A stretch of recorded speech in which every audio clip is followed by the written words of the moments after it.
Hi everybody. So we have quite a few participants due tonight. So we'll just let them come in as they will, which is perfectly all right. I'm going to kick things off though by doing an acknowledgement of country. I would like to acknowledge that wherever you are tuning into this talk today, we are all gathering on stolen land and that sovereignty was never ceded. For myself, I am on the lands of the Bunurong people of the Kulin Nation. I believe Melina Marchetta is gathered on the lands of the Gadigal people of the Eora Nation, while Daley is in Meanjin, the owners being Turrbal and Yugara. We wish to acknowledge all traditional owners and pay respects to their elders, past and present, and Aboriginal elders of other communities who may be here today. Thank you very much. And welcome everybody to Raising Reluctant Readers. I'm very excited. I hope you all are too. And I'm going to do the introductions to two people who need no introduction though, because I do hear that Harry Hartog, this has been their most popular session on Zoom so far. And they think they could have sold it out 3 times over. And it is indeed a full house tonight. I don't know how Zoom gets full, but apparently it is. And we've reached the limits. And that's down to who we are interviewing today, who I am thrilled to be interviewing tonight, which is Melina Marchetta and Daley. Melina Marchetta is the best-selling author in more than 20 countries and 18 languages. She has published award-winning young adult fantasy and crime fiction. Her much-loved Australian classic, Looking for Alibrandi, swept the pool of literary awards when it was published and was also released as a film, also adapted by Marchetta, which won an AFI and an Independent Film Award for Best Screenplay, as well as the New South Wales Premier's Literary Award and the Film Critics of Australia Award. She lives in Sydney with her 8-year-old daughter, B, and her new book out now is What Zola Did on Monday. Oh, can you see that? Which is available right now through Harry Hartog, and it is brilliant, brilliant, brilliant. And we've got Megan is an author, blogger, teacher, and passionate advocate for all things children's literature and sharing it with young and old alike. Megan is a teacher librarian at a girls' school in Brisbane and was recently awarded the Queensland Teacher Librarian of the Year, as well as the National Drumkeen Librarians Award. A former National Vice President of the Children's Book Council of Australia, she is a judge for several literary awards and a sought-after conference speaker and workshop convener. And if you don't know, her wonderful children's books daily is must-read for everybody, as is her wonderful book, Raising Readers, which I own a very dog-eared copy of, and I recommend it to every single teacher and librarian that I know and love. It is vital, vital, vital reading. And for myself, my name is Danielle Binks. I am an author, a literary agent, a book blogger, a huge fan of both Melina and Megan, and my middle grade debut book came out this year called The Year the Maths Changed.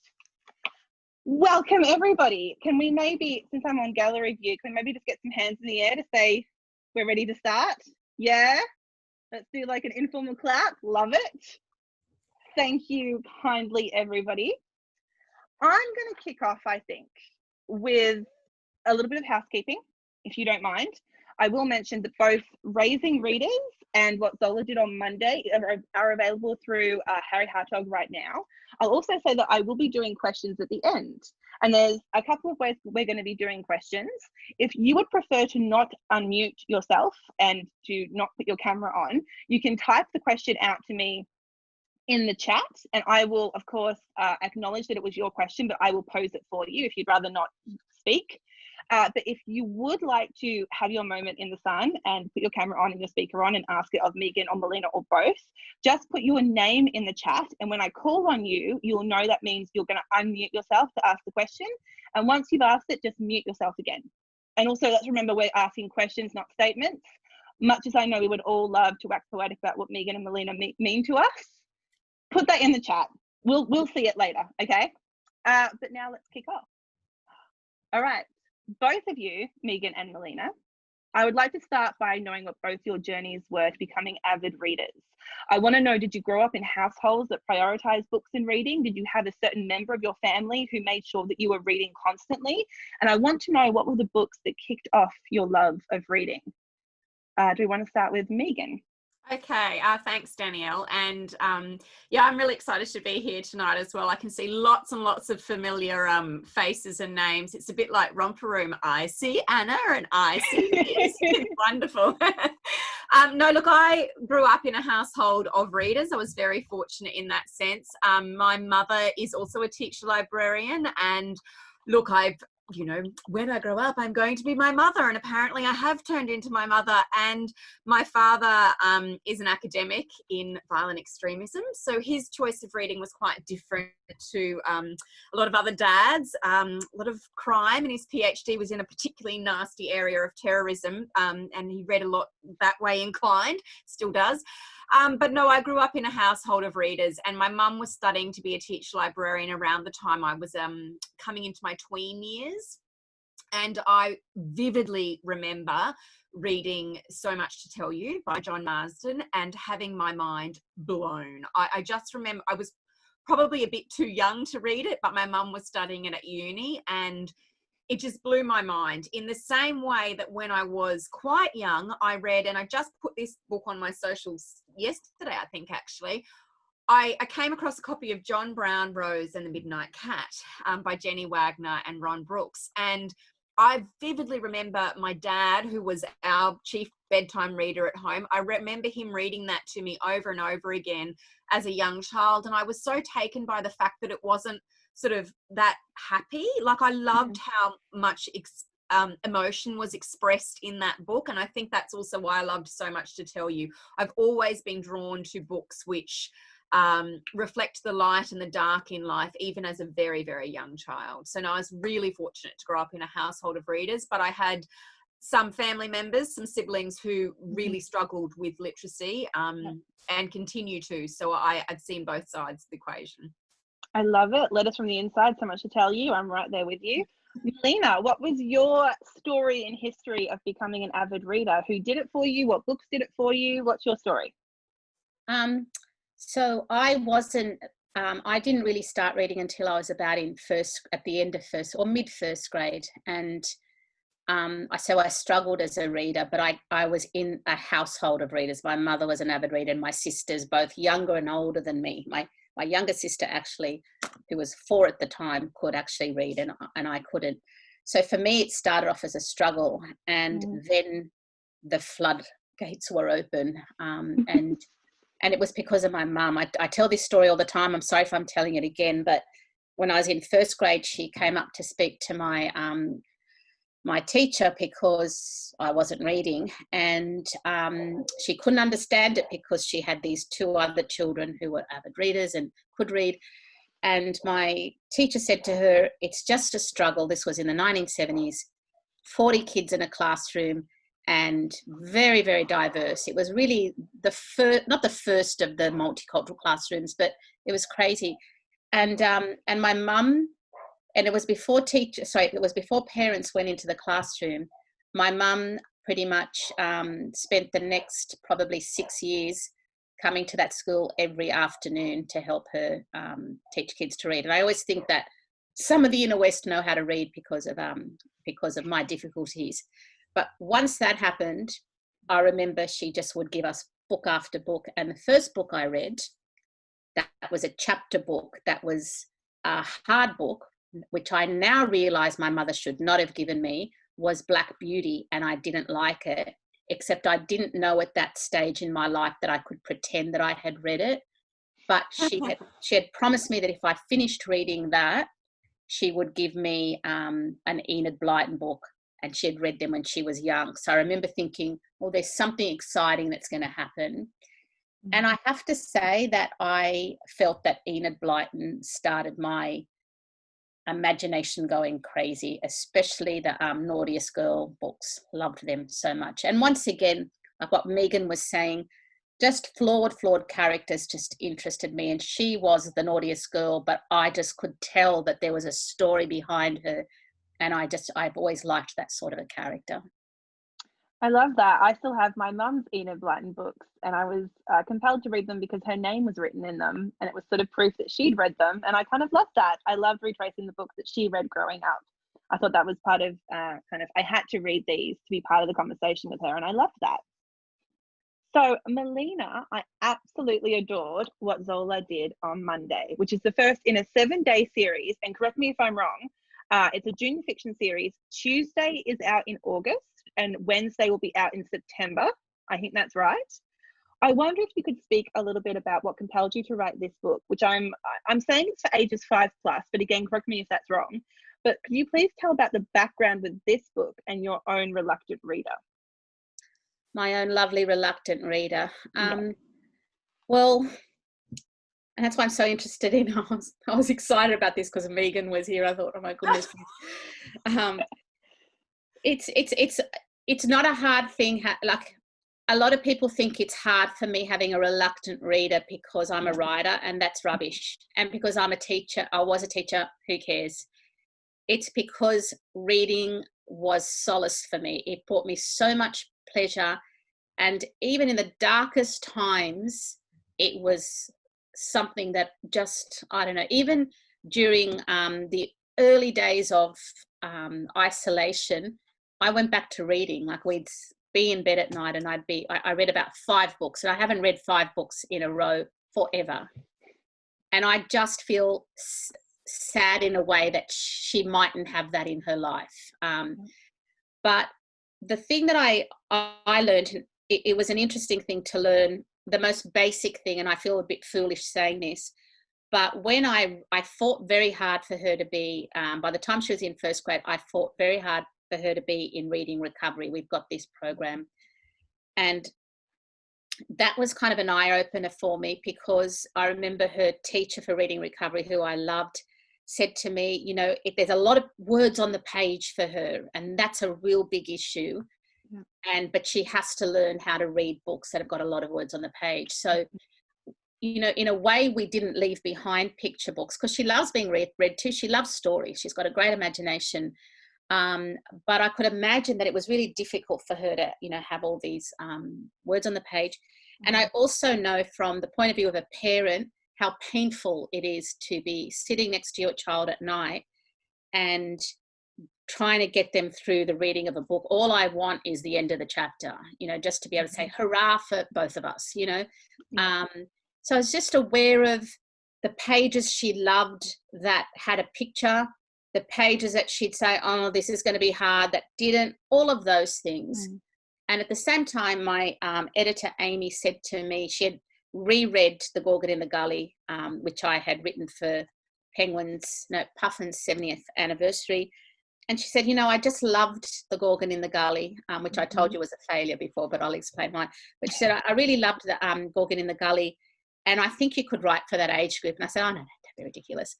And we always muck around about the fact that, you know, 4 months later, I had already kind of written the first couple of books. But I did write them, you know, thinking I want to write something where when Bianca, my daughter, opens a book, or a kid like her isn't overwhelmed, that there is a page, and like many chapter books, you know, that they just get a break. The one thing that people don't understand about kids who are reluctant readers, or kids who struggle, is they don't get a lot of wins in the classroom. And I just need for her to have a win, and that will give her the confidence to, she's got a lot of confidence elsewhere, but she doesn't get a lot of wins when it comes to, you know, schoolwork. So that was kind of, I wanted to do it in a way that she would engage. I think I'd love to hear you talk about the language of it, but just to give everyone a kind of idea of how Zola is broken up, to give a little bit of reprieve. You know, something that you have to think about, that we all think about when we are writing for particular age groups, is you do have to think about how do you give the kids a sense of accomplishment with getting more chapters done. So you get them sort of short vignette chapters. If you're writing middle grade, say, if you're writing junior fiction, the illustrations by Deb Hudson here are just phenomenal, and it does break up the text, but it also adds to the text. Megan, I wonder if you can talk about that, because something that you do so well, Megan, is you talk a lot about visual literacy as well, and how that's actually getting kids to look at what's happening in a picture and also confirm it with the text is actually really hard to do. So could you please talk about that, Megan, a little bit, and help Melina out? No, and also, well, I first wanted to start by saying, Melina, it is an honor to be in conversation with you, to have my name mentioned in the same sentence as you was, you know, quite I was excited, but I was also overjoyed to see you writing for this age group, because I agree. I think you write absolutely beautifully for this age group. And one of my big passions always, when I was National Vice President of the Children's Book Council, I always used to love it when other adults would say, oh, has Tim Winton written for kids? Oh, Melina Marchetta's written for little kids. Like, we've got this idea that somehow writing for younger children must be easier. And I love what Jackie French says about this as well. I know for Jackie that her picture books and her short stories take her a lot longer to write than her long form. And it possibly is the same for you, because you've got fewer words to play with. Yeah. And each of those words has to be perfect. And what I really love about Zola is how unbelievably engaging it is right from the get-go. I was reading it with my nearly 9-year-old, who is a really proficient reader, and I always have to say, but let me have that, okay? Because my kids are really bad at sport and lots of other things, but they can read. But I was reading it to my 9-year-old, and I had a little boy at the house who was 6, and he trots around my house. He's one of my neighbours, and he says, I hate reading. And I always say, we don't say that in my house. But I just was sort of reading this book aloud. By about half a chapter in, I had him sitting next to me, and we finished it, and he said, is there another one? I said, not yet, mate, but there will be. He was utterly engaged by it, and I just thought that, you know, even without him seeing the pictures initially, the story was so engaging. But I think the publisher has done a really good job, and I don't know if you were involved in this as well. I also like how short the sentences are, because just even the short sentence structure gives a bit of visual space on the page, and the graphic designer's done a really nice job of ensuring the sentences don't run over pages, and the pictures do break up the text. And the other thing that I would say is that, you know, I've spoken a lot about this in my book, and gorgeous Pamela Rushby's been very kind in explaining the entire point of a school reader. But I know for a lot of us, we want to, if you've got a reluctant reader at home, I know that for a lot of you, you just want to throw those horrible home readers in a bin or in a fire or anything. They are hideous things to have to endure with reluctant readers. But they do serve a purpose, and I think Zola does this really well. Your pictures, so someone like Sean Tan, he's doing a different thing to what you're doing, Melina. Sean Tan is using his illustrations to extend the text, and the students have to, you know, he leaves some things out of the text, and then there's space for the pictures to tell the story. But what Zola does beautifully is the picture gives visual clues to the child reader about what the word might be. So the word tomato is in the illustration as well, and you can see that nono is there, and nonna, sorry, is there in the pictures. And so the pictures help to support the reluctant reader through. They get kind of a clue from your illustrations. So, you know, and I'm not sure how involved you were in that process, but I think there's a lot of junior chapter books out there, but they don't all get it right. And I feel like Zola gets it absolutely right, just absolutely spot on. I just wish that Monday, Tuesday, Wednesday, Thursday, Friday, Saturday, Sunday were all here already. Agreed. Thank you. Can I just respond to, you know, part of that? Yeah. I think that Zola is a product of, and I want to talk about Deb now, because I sometimes get carried away and I don't get to talk about her. I was so proud of the words of that manuscript when I handed it in. It was actually, for me, what I wrote was not better than what I thought I was going to write, but it was so much more layered without even trying. So I had a lot of faith in the words, but I think that what she brought to this book and to this series, I just think it's just such a beautiful package as a result of that. But just as important is an amazing editor. So Amy Thomas is making those decisions, that I'm not making those decisions at all. Of course, I'm making decisions about, you know, sentences, but sometimes she'll get back to me and say, why don't we just shorten this one? Why don't we do a compound one? But just, you know, I think that this book is about 3 people's work, and that's what I love what they've been able to bring into it, because it's not just all about me. And having those illustrations there, they were beyond what I thought they would be. And she's so patient, you know, because it's difficult on a cultural level, because I do go back a few times, you know, with the nonna, and in the next, you know, book, there's, you know, Omar next door, and, you know, there's, you know, an Aboriginal boy next door called Leo on the other side with, you know, his mum. And so you're kind of going back and forward saying, I feel terrible because you're saying, can you just put their eyes a bit closer together? It's all of this stuff. I'll send it out to, you know, my beautiful friend, Randa Abdel Fattah. I sent her, you know, the characters of Omar and his sister, who's Bianca. I named her. And I said, okay, tell me what kind of advice. And she was just thorough. It was like eyes close together, nose bigger, all of these things. But for me, that was important, that Zola and Omar and everyone else in the story don't just have dark hair and dark eyes. It's not about that. It's just about those features. And I had an incredibly patient and wonderful illustrator who just took it on board. Even if we had to go back a couple of times, she wanted to get it right.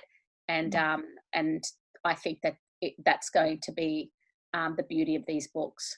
Yeah, you can absolutely see that. Again, you have to get onto this book. It is absolutely stunning, and it is very inclusive.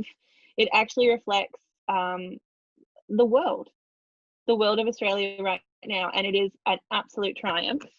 So you both leapfrogged over a few of my questions here, which I love. Let me pose another one to you that you kind of touched on, and I'd love you to both draw it out a little bit more. I always think of a quote from US young adult author Laurie Halse Anderson, who wrote Speak and Winter Girls, among her many books. At a Reading Matters conference, she once said that she hates the term reluctant reader, and she prefers to think of them as readers with very high standards. Curious to know what you think about that. And also for my own self-interest, I guess, because I have quite a few teachers in my family and parents, one of the big questions I get that kind of ties into this is they find that kids often latch onto a favorite book, and it's often a junior fiction book, and it's often humorous, and it's often sort of, I don't know what to say, crass humor, I guess. I think Diary of a Wimpy Kid is great. I think David Williams is great. All of those books, but there tend to be books that have, you know, farts and, you know, they're a certain type of humor book. And I guess my question is, how do you both reach that balance between, I hear all the time parents are just happy that their kids are reading anything, never mind it's the 95th time they've read the same book, and that it's probably not at their reading level. It's probably below their reading level because they first read it when they were just starting out reading and it's a comfort read. How do you balance that with gently pushing them into slightly harder texts that are harder in terms of literacy, but also thematically as well? How do you both deal with that? How do you gently shift them from being very readers with very high standards who know what they like, but also gently nudging them into a different area? Megan? Look, I'll start with the first part of your question in terms of what do I feel about the term reluctant readers. It's not a term I would ever use with a student. I use the analogy, I'm really good friends with the head of PE at the school I work at, and like, this body doesn't sweat.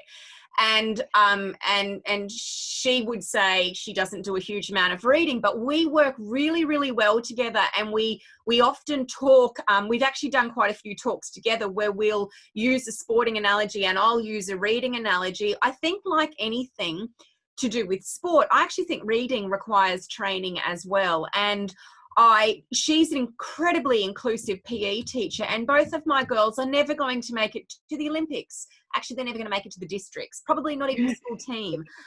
But they feel part of sport at the school at which I work because of the affectionately named Mama J. She has a role for every child. And I remember thinking about that early on, thinking, yeah, that's how I want kids to feel in my library. And so I think that, you know, gone are the days when libraries were places where school libraries were places for the readers. I would like to think, and I know it doesn't happen in all schools, but I would like to think that in my library, those children who are avid readers have their place. But I also know that for a lot of the reluctant readers, the library is still their place, because I've got a makerspace zone. I've got, you know, Lego tables. I've got speakers there all the time. I've got a cool fish tank that the groundsmen are always hanging out at, and I love talking to the groundsmen. And I feel like we need to make reading spaces incredibly inclusive, because my big thing, and I feel I've talked about this quite a lot over the years, my big thing is that every child deserves an identity as a reader, no matter what that identity might look like. I feel like every young person needs to develop an identity as a reader. I've got a number of nieces and nephews who have got diagnosed literacy issues, but they, you know, okay, maybe not the 15-year-old. I haven't cracked her yet. She continues to be so excited I haven't cracked her. But she, you know, but for a lot of the others in my family and for a lot of the students that I've worked with over the years, I feel like some of those kids have really developed an identity as a reader through just understanding that story is story is story. We are so fortunate in this day and age that we've got graphic novels, that we've got audio books, and that we've got books with dyslexic friendly text, and that e-readers you can change with the click of a button to a dyslexic friendly text. You can make the text larger. You can click on words that you don't know. I think the options out there today, mostly due to technology, are just amazing, and that every child can on some level have an identity as a reader.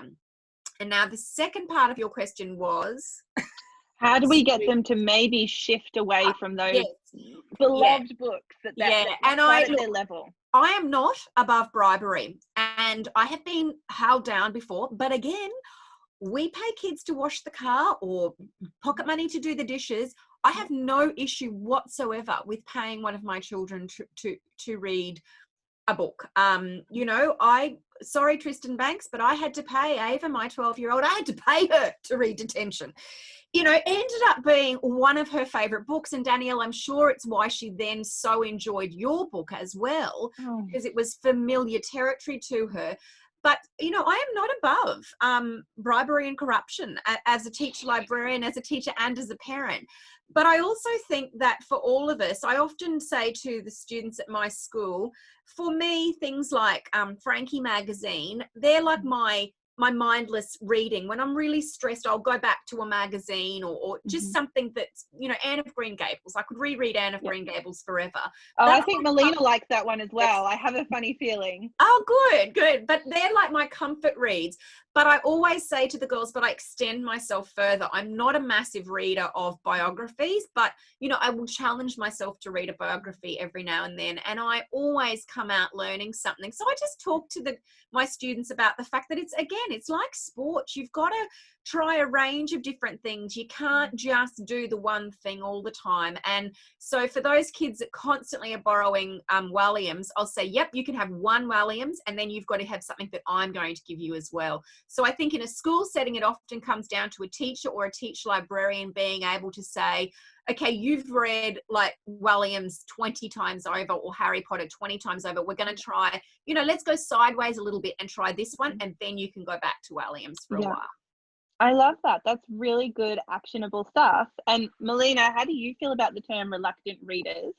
And have you found with Bea that she's got one book that she reads again and again and again because it's her sort of safety blanket? Have you found that? No-ish, but I know she goes, especially to picture books, she'll go back to a particular one for, you know, different reasons. You know, I don't actually have a problem with, my child is a reluctant reader, so I think own it. You know, she is. But I'll tell you why she's a reluctant, you know, the relationship between reluctant reader and a struggling reader is so close. So she'll read something or she'll do something and she'll stumble and stumble and stumble. And what's the first thing you're going to do when you're stumbling, you know, at a particular, you lose interest in it. So I think one of the things, you know, if I have to go back to Zola, what I'm liking is that people are telling me that they're very, you know, they're 10-year-olds who are great readers, are just enjoying getting through Zola without stumbling. And I think that that's probably what's at times missing for her, that stumble that makes her think, I'm dumb, I can't do this and all of that. So she's reluctant to read because she can read. There's no problems with her reading, but because it just doesn't come, you know, easily to her. And so, I can understand that little bit of frustration. And I'm going to look down here all the time because I was writing notes. I just think, you know, when getting to the business about series books, oh my God, if my daughter read the same book over and over and over again, I'd be the happiest person in the world. I just would be, you know, for me, because I know that she's not going to be reading that book when she's 16. You know, it's just, it has to be that it's just, it's cast a spell on her for some reason. So that means that there's hope for her and for me when it comes to reading. And I think, you know, one of the things that I do with her, and I know that, Megan, you've spoken about this as well, you know, in your work, but even though, and I did this a lot in during the terrible, you know, homeschooling, that I would make her, because when I was a teacher, we used to do drop everything and read. So when we were doing homeschooling, I'd make her sit down and read for 20 minutes, even if there wasn't a continuity to it, even if it wasn't the same book. Because my thing is that she has to keep up the skill of reading, because I still believe in my heart that she's going to discover her love of reading. Like, I hope for that, but there's no reason why she wouldn't be, because she loves stories. She's got a great imagination.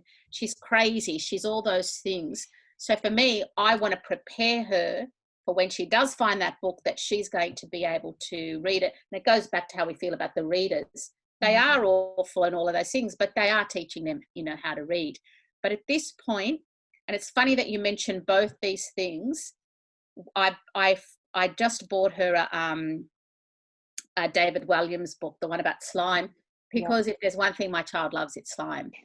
And I had taken out a book from the library, a Michael Rosen book about some Fluffy the farting fish, and she read it in one night because she told me she likes books about farting. Now, it breaks my heart that she likes books about farting, I have to say. I've never been into toilet humor or anything, but I cannot believe that. I mean, it was a simple book, but she read a book in one night, and that is something that does not happen in our household. So, so I am always a believer, and even for my age, because I feel as if, how many times, especially as a writer and as a teacher, whatever, do you read a book because you think it's the book you should be reading, and you're not reading what you really love reading, which could be crap, you know. I'm not saying that I love reading crap, but it could just be that, you know, lighthearted, anything. And, you know, I feel as if we do things for reasons other than pleasure, and I don't want to kind of thrust that onto her. I want her, for this point in her life, to be just reading for pleasure. And if I ever have that luxury of being able to shift her, I will go by Bibury. Perfect. Of course, I would use Bibury and money, you know, to make that happen. I've got to say, I'm somebody who, when I was in high school, and I still haven't done it, I tried reading Anna Karenina many a time. Still haven't done it. But what hooked me on reading once I left high school and I didn't have to do prescribed reading, it was the Twilight books. I read those voraciously, and then I wrote fan fiction about them. So, but it sounds like you're doing what Megan suggests in Raising Readers, Melina, which is persist, persist, persist. Yes, that's why never stop trying. It's good to kind of know in your head, tick, you know, you are doing the right thing, because there's so many times that you think you aren't. And you know what I do as well, which would make booksellers very happy. I find myself constantly buying books that she mightn't end up reading. Yeah. With that hope, like, I think this could be the one, but those books don't go away, and she'll pick them up, and it'll, if you know, if by some chance she doesn't, whatever, there's always people to give books to. But I feel as if her bedside table is like mine. It's got the pile high, and it's when we come to that time, you know. So it's always searching for, you know. Last year, I wouldn't say she was avidly, you know, but the books that really, for me, worked for us were the Billy B. Brown books. Like, I loved the spacing. She loved Billy. She loved, you know, her friend, and, you know, it was just that worked. So I was constantly trying to look for something like that. So that's Sally Rippin for anyone listening at home. Sally Rippin's books. Definitely look up Sally Rippin. She does great books. For what age would you say Sally Rippin's Billy B. Brown are for, Megan? I think they're for quite a wide variety. Yeah. I'm 43 and I just recently read They're the great. big book of Billy B. Brown. Yeah, we've got the big book as well. But, you know, I have kids in prep reading them, and then I've got kids in grades 3 and 4 reading them. I don't, to me, those books were the very start of something quite magical in publishing.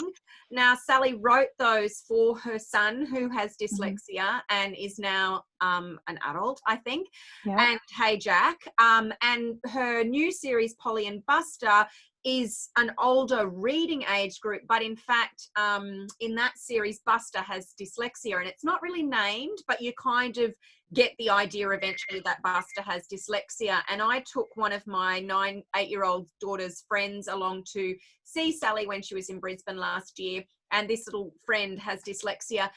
And Erin was just so excited she couldn't hold it together. We hadn't even started, and Erin's hand was in the air, and she was saying, "Oh, I've got dyslexia, and I liked Polly and Buster." And it was just so beautiful because she saw herself reflected in those books. And I think that was what was really clever about Billy B. Brown. Sally was able to put in authentic, relatable characters, and kids could see themselves. Yeah. Absolutely. That's a ringing endorsement. Thank you. Let's go on to the next question I'm really excited about a little bit, because I just want to step back and let you two knock this out, which is, I love that in Raising Readers, we cover, Megan, something called the gender debate about reading. And this is that idea that there are boy books and girl books, and particularly around reluctant readers, there's this suggestion that maybe boys are the more reluctant reader. And so therefore there are certainly more books that seem to cater to boys at a certain age group, particularly younger readers, which is also why it's so nice to have Zola with a female protagonist and an eclectic cast of characters. I trust you both have opinions about the gender debate, about are boys really the more reluctant readers? Do there really exist boy books and girl books? I think you'll both have something to say about this because you have both also worked in boys' schools, both of you, interestingly. So I just want to step back and let you both discuss the gender debate. What do you think? Do you agree, disagree? What do you think about it? Megan? I feel really strongly about this. I've worked at co-ed schools, boys' schools, and I'm currently at a girls' school, which I'm never leaving. I'm going to move into a nursing home next door to the school. I love it. And not because it's girls, I just love the people I work with, and the freedom I have, but I feel really strongly about it. When I worked at a boys' school, I had the most enormous amount of encounters with, sadly, often fathers who would say, I would have authors at the school, female authors, and they'd not buy their books, or they would say, no, that book's not going to work. I don't want my son to read that book. I had all manner of adults in the life of those boys say things around those boys, not directly to them maybe, but say, oh, no, that's a girl's book, mate. You're not going to read that. If I could have put every book in my library at the boys' school I worked at in a brown cover, I would have been a very happy person, and I feel that it starts right back with the publisher, and I understand publishers need to make money, but they know that, look, it's such a big debate. Publishers need to sell books. They will often put a female on the front cover because females will tend to be more often the ones that books are purchased for, although that is changing slightly. But I really do feel like books are books are books. And if more boys were reading books with girls in them, maybe we would have less talk of toxic masculinity. And if more girls were reading books with boys in them, maybe we would have less issues like my own 2 children, where they go every time they, come in contact with a boy, because we're a family of 3 girls. I just feel like we all need to be reading books which represent diversity in all forms, whether it be gender, ethnicity, anything. I just feel like we just need to look at them as stories and be really, really encouraging of books are books are books. And I love that Zola has that great next door neighbor who's also the cousin, I think. And I love that the male and female characters in Zola seem quite nicely balanced. And I'm sure that was a conscious decision for you, Melina, was it? Well, it was more of the, these kids are my daughter and my nephew. Yeah. You know, and my daughter and my nephew will one day, by the end of this year, we will be, we won't even have a hole in the fence between us. We're actually sharing a backyard. So, you know, they're both only children, and his name's not Alessandro, but his name's Harrison Alessandro. So, you know, it's his name. So it's definitely them. But, you know, when I think of the whole series in that neighborhood, apart from the kids at school, but it's really about Omar and Bianca next door. It's about Zola, Alessandro, and it's about Leo next door on the other side. And in a way, I didn't think too much. My daughter also had 2 doors down. He just moved a couple of weeks ago. She grew up with a little boy her age. So I just was kind of, everything I do is really capturing the world of our lives. And once again, so she'll read it. Like, I mean, she reads Zola. That's one thing I can tell you. She reads Zola, and she'll continue to read Zola because she knows she's Zola. She will say to me, you know, on this page when I'm jumping on the trampoline and, you know, all of this. I actually heard my mother speak to a cousin in Queensland saying, well, I'm Nonna Rosa. And I thought, if my mother's claiming, you know, the characters, so, you know, my daughter's allowed to. But yeah, I just think if I look at, I want to also talk about cultural diversity as well. But with the gender thing, you know, no offense to guys, and I hope, you know, I don't want to be offensive to guys, but how evolved are women that we watch so much about women, but about men. And I think it's so limiting. It drives me crazy how limiting. I know it's about marketing. I know it's about a whole lot of stuff. But then at the end of the day, it's about, you know, if you love story, it's about that as well. And I remember one of my novels, it was The Piper's Son. And a friend of mine said to his brother, I really think you would love this book. And his brother said to him, I would never read a book about a guy written by a woman, like something like that. And I thought, you know, for me, it said, don't even try. Like, I stopped even trying, and I always write what I want to write, because I know that there's that mentality out there. And I know that when we're searching for things, or when maybe I inflicted on my child, but I love all the girl stuff, but I just think, you know, I do tend to try to go for the storyline. And I think if that storyline is going to be appealing to my child, I will, you know, I will pick that book.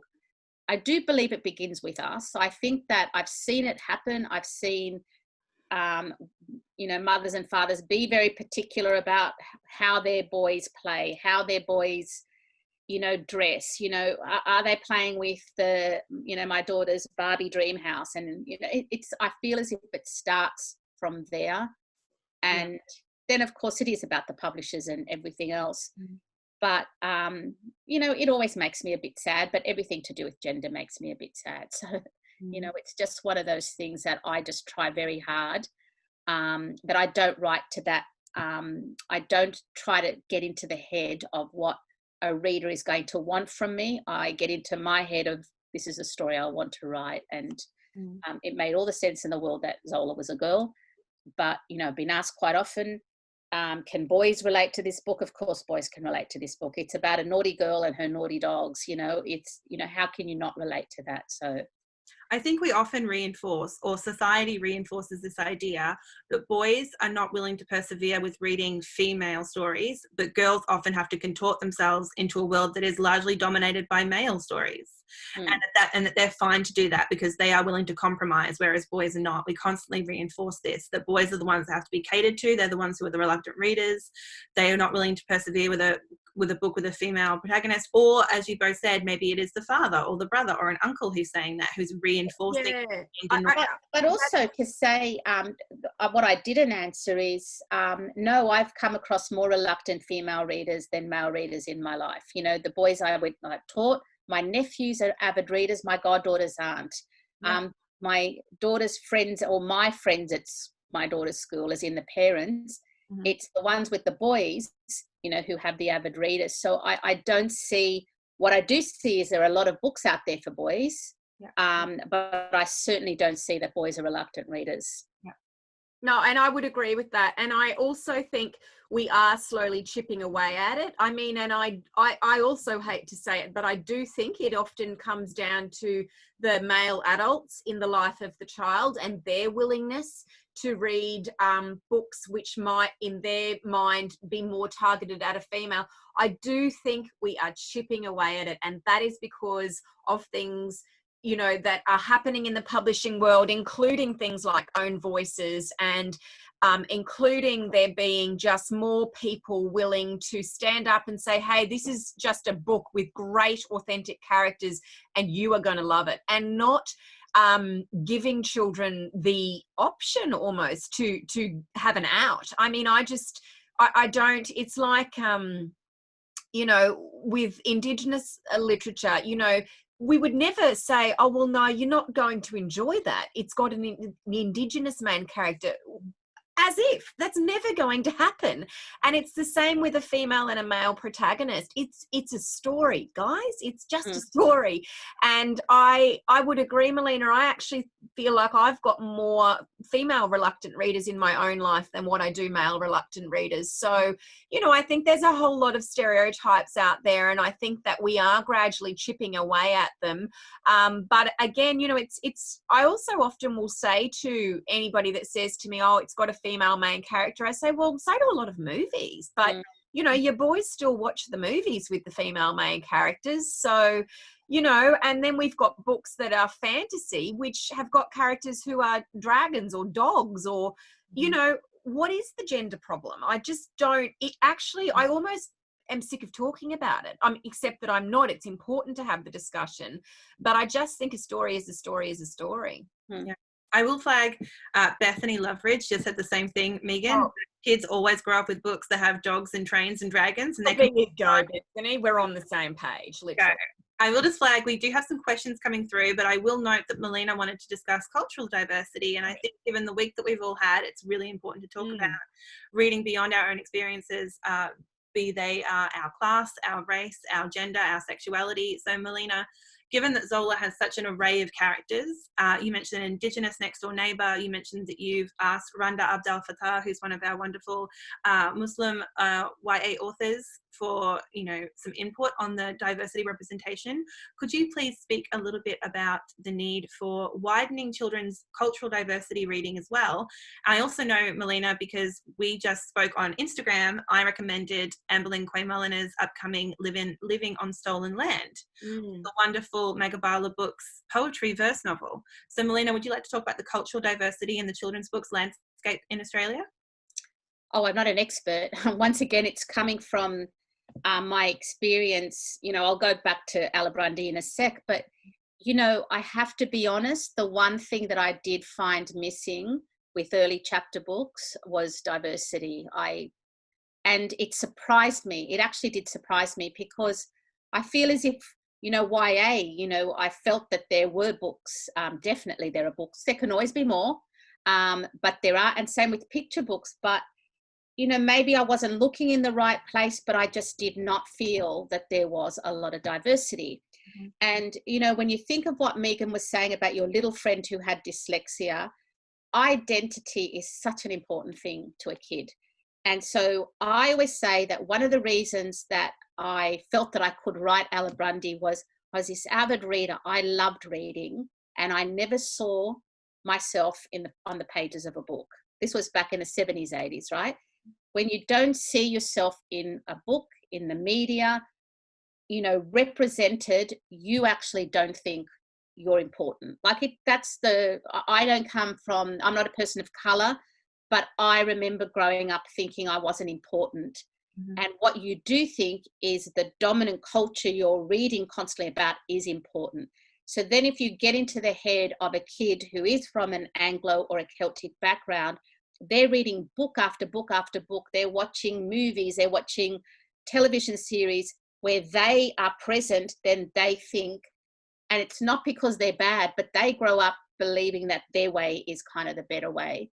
And so for me to write about, you know, Omar and, you know, his sister Bianca and Leo next door, who's got two mums, there's not any part of these books where there's a lesson being taught or someone makes a speech about it. It's just there so that some kid can read it and go, oh, that's me. That's my life represented, because I didn't have that when I was growing up. And I just think that, you know, that's what I like what's being said at the moment with the movement. It's just being able to identify and see yourself so that you think, you know, you can do it. And I always love the fact, and I'll go back to Rhonda, you know, who, you know, she's said it quite a few times that she wrote Does My Head Look Big in This?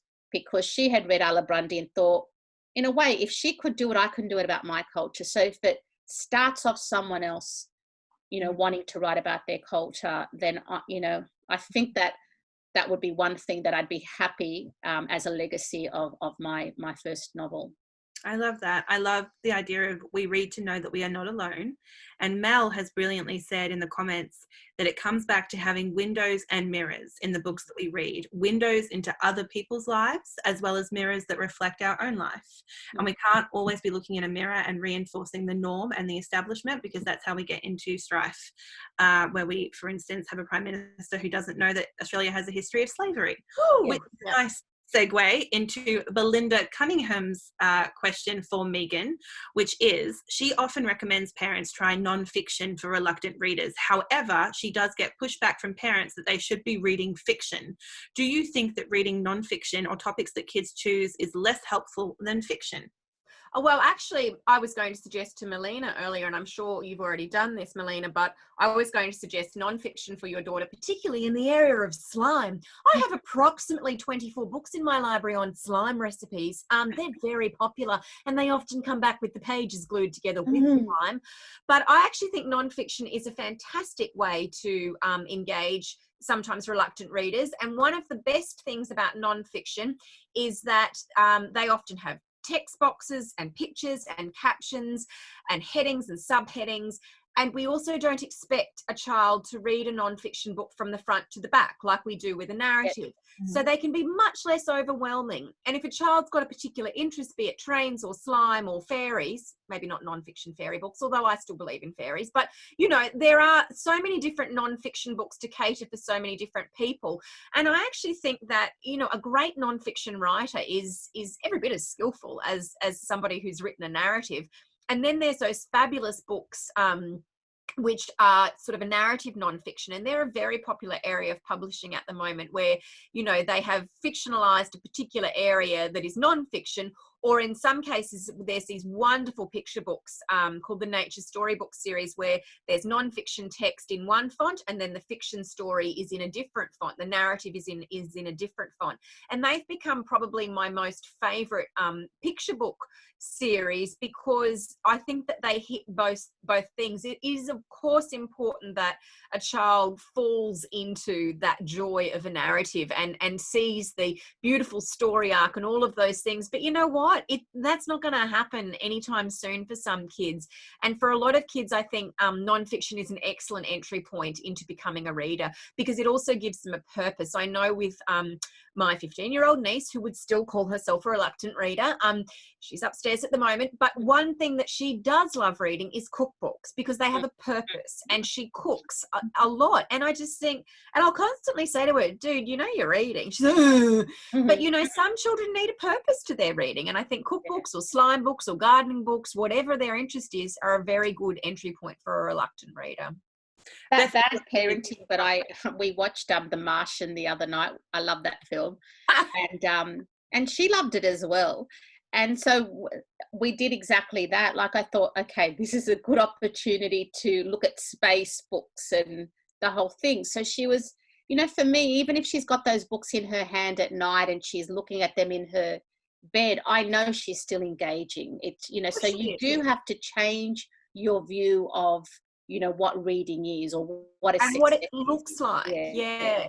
And also I would say, Melina, and for anyone else out there with a reluctant reader, I have books all around my house, and I'm very lucky. I live in a street a bit like Zola's. I live in a cul-de-sac, and we've got 11 children, and they're not all readers. And at any one point I'll find like a child. I found one in my bed the other week watching TV, and I was like, Zoe, what are you doing in my bed? I'm not allowed to watch TV. I'm watching your TV. I'm like, dude, no. But, you know, I have books all over my house, and I know for a few of the boys in my cul-de-sac that the Minecraft books that I've had at home, I actually love Minecraft. I you know, my own children love Minecraft. I don't have any problem with gaming or the gamification of education. I quite like a lot of those books on gaming, like the Minecraft ones. A lot of kids have learnt to read through playing Minecraft, and those Minecraft books, they're not great literature, but they're okay. And I think that having books everywhere in the house just means that they are occasionally going to pick them up. I'll also just note Bethany Loveridge mentions, it could be a bit dated now, with the Magic School Bus books. Oh, they're so really great. Full of non-fiction facts and factoids on certain subjects. I also think Pauline Medley has mentioned Horrible Histories. So if they love the television series on the ABC, Horrible Histories, there are lots of books around those as well. And as a huge history geek, I can attest. Also, I would say Bruce Pascoe's Young Dark Emu could be a really great non-fiction point. And I would just say to anyone who thinks that non-fiction doesn't trump fiction, just think about how many adults love and read non-fiction. How many adults in their lives, as they're older, only read biographies or memoirs. Think about Father's Day and how many books being promoted for Father's Day are just political memoirs or historic, you know, summaries of an event, etc. That has to start somewhere. If it can start at a young age, letting them know that, you know, real stories are also legitimately stories, that's wonderful. And that's a brilliant thing. We are getting very, very close to the end, everybody. And I will just say that Harry Hartog has put together a little link of all the books that we've mentioned, I do believe, which is wonderful. Well done, Harry Hartog. And I will very, very quickly, before I ask for some final questions, if people have them, put them into the chat. I've also got a few final questions for Megan and Melina. But I will also just mention, and I'd be curious to know about Megan and Melina also, if reluctant readers can have an entryway into reading by perhaps being writers. I would also just say that Harry Hartog has a really great schools program that they've got over the school holidays, which is different in every state, but it's all starting from the 7th of July, I believe, in New South Wales. So there's creating characters with Charlotte Barkler. There is a live story time with Gabrielle Evans. There is a writing workshop with me on how to map your journey. There is a live story time with Trent Jameson, whose wonderful book is The Giant and the Sea, which is just fabulous. There is How to Write Mystery and Adventure with Petra James. So maybe that's an entry point, is asking reluctant readers if they want to try their hand at being writers. And I think meeting writers as well. I think that for a lot of kids that are reluctant readers, they don't understand or they can't envisage the fact that Melina Marchetta is a real person. And so when they meet Melina Marchetta and they're like, or they meet someone like, say, Will Kostakis or Tristan Banks or yourself, Danielle, and you're a cool person, they're like, oh, maybe I will give that a go. I often say to parents or educators of reluctant readers, go meet some authors. They're like rock stars. I mean, you know, like this is as close as I've got to actually meeting Melina Marchetta in real life. And, you know, I am beside myself. And, you know, but next time I'm in Brisbane or wherever you are, we are having dinner. So... But it is really wonderful, you know, particularly if you've got, yeah, Bethany, I'm fangirling too, but if you've got reluctant readers, building up author visits in your school or taking your reluctant reader along to bookstores or even the online events that are happening at the moment is a really great way to bring books to life. And you know, people like Tristan Banks and Will Kostakis, they'll kind of challenge. They'll pick out the reluctant readers and they'll go like, I want to know. I want you to email me or Instagram me, and I want you to tell me what you thought of my book, even if you hated it. So, you know, all of that sort of stuff just chips away constantly at your little reluctant reader. But also to know, like, I want people to meet me because, you know what, I always say this, you know, I left school when I was at the end of year 10. I didn't do year 11 and 12. I went to university when I was 25 because I remember thinking, I knew that my book was going to get published, and if I can write a book that's going to get published, I can go to university. So the one thing that I always stress, especially to teenagers, is what I've done is accessible. I didn't get the top mark. I wasn't the person that the teacher said, oh my God, she's going to be a published writer. If someone said to me when I was 18 years old, I think I've written about 11 books now. You're going to write 11 books and you're going to write a film script and blah, blah, blah. I wouldn't even listen to them. It was beyond, you know, I didn't even think about doing things like that. And I just think it's so just important for them to think of how accessible it is. And it's not just something that happens to the brilliant or the, you know, the Duxes or everything else. And, you know, you have to just be able to deal with rejections. And that's for me, it's perseverance. I'm frightened by what would have happened if I gave up after my first rejection. So, you know, so I think kids need to hear that. Kids need to hear that my greatest success has come out of failure so many times in my life. Like, I almost embrace failure now. It's like, oh, good, something's around the corner, you know? So I think they need to know that.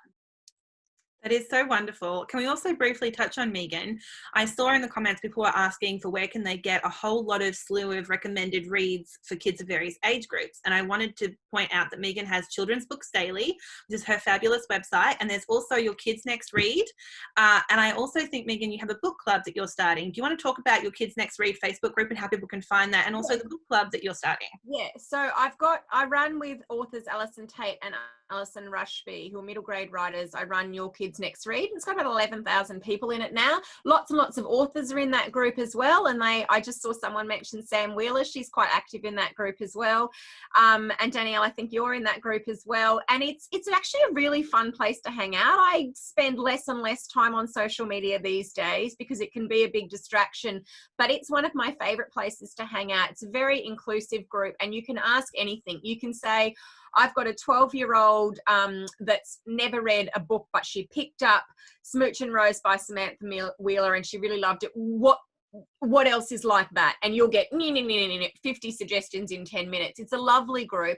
And I have got a short e-course at the moment in how to set up a book club in this time of social isolation, more of an online book club, which is something that I've done for years. I've run book clubs for reluctant readers at my schools, for avid readers, for all readers. I run intergenerational book clubs, which I think are really key. I love having grandparents and parents read with their children. I think that a lot of parents don't understand the beauty of, say, young adult or middle grade fiction as well. Danielle, we're doing your book next term. And, you know, I love book clubs as a way to engage a reader and have a conversation with the reader. Melina, as your daughter gets older, she's going to talk to you less and less. Just a heads up, my 12-year-old pretty much just grunts at me these days.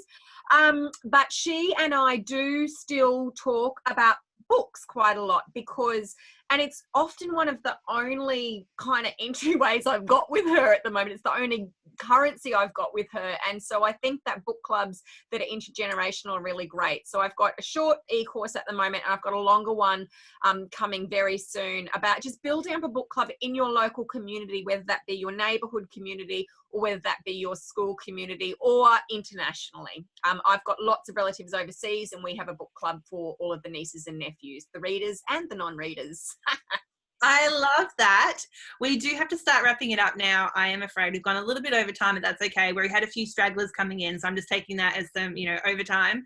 I do just want to reiterate that Raising Readers and What Zola Did on Monday are both out with Harry Hartog. You can look at the Harry Hartog events page to see what is happening over the school holidays. I think Megan and Melina have both given a million reasons why it's great to let kids engage with authors face to face and see that they are real people. And remember that if they can see it, they can be it.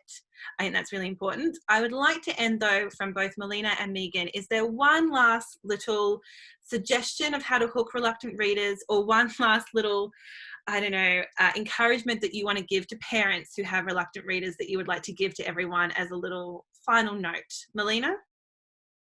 Oh, look, I don't know, but it's probably the same as writing for me.